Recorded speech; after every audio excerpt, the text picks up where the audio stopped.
Sylvester Stallone is known around the world for his iconic role as Rocky Balboa, the underdog boxer who became a cultural symbol of perseverance and grit. But before he cemented his place as a Hollywood legend, Stallone tried his hand at directing. His directorial debut, Paradise Alley, released in 1978, aimed to build on the energy of Rocky, but unfortunately, it didn't land quite the same punch. Coming off the massive success of Rocky in 1976, Stallone was at the height of his popularity. He had written the script for Paradise Alley before Rocky, but was unable to get it produced until he had achieved box office success.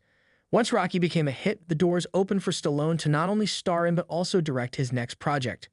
Paradise Alley was a gritty drama set in 1940s Hell's Kitchen, New York.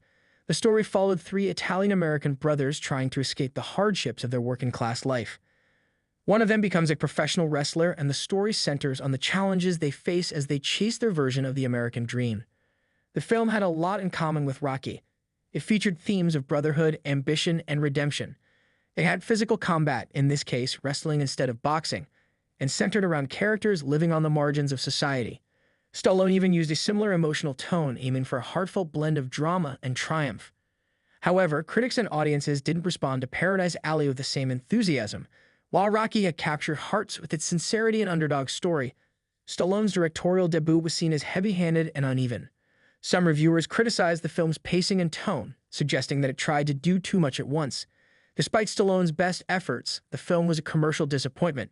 It didn't bring in the kind of box office returns that studios had hoped for, especially given the expectations set by Rocky.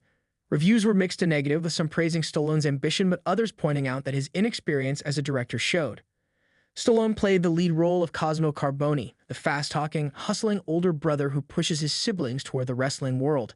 His performance was charismatic but also drew comparisons to Rocky Balboa, with many feeling that the character was too similar without offering anything new. Still, Paradise Alley wasn't without its merits. The film's depiction of New York's working-class neighborhoods had a sense of authenticity, and the period's setting was carefully crafted. Stallone also worked with real wrestlers, including Terry Funk, to bring a level of realism to the ring scenes. But none of that was enough to turn it into a hit. For Stallone, Paradise Alley was an important learning experience. Though it didn't achieve success, it set the stage for him to return to the Rocky franchise and eventually direct several of its sequels. His work behind the camera improved over time, and he later received praise for directing films like Rocky II, Rocky Balboa, and Rambo. Over the years, Paradise Alley has gained a small cult following.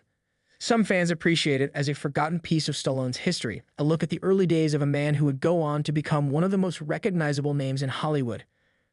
For them, the film's flaws are outweighed by its heart, ambition, and the glimpse it offers into Stallone's creative vision.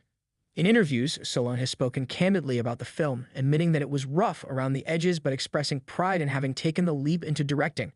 He's described it as a stepping stone, one that didn't quite succeed but helped him grow as a filmmaker. While Paradise Alley might not rank among Stallone's greatest hits, it remains a curious entry in his long career.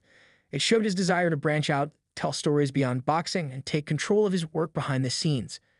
Decades later, Stallone is still directing, writing, and starring in films. His career has had its ups and downs, but he remains a symbol of perseverance, just like the characters he often portrays. And for those who enjoy digging into Hollywood history, Paradise Alley offers a fascinating look at the beginnings of a star who refused to give up, even when his first directorial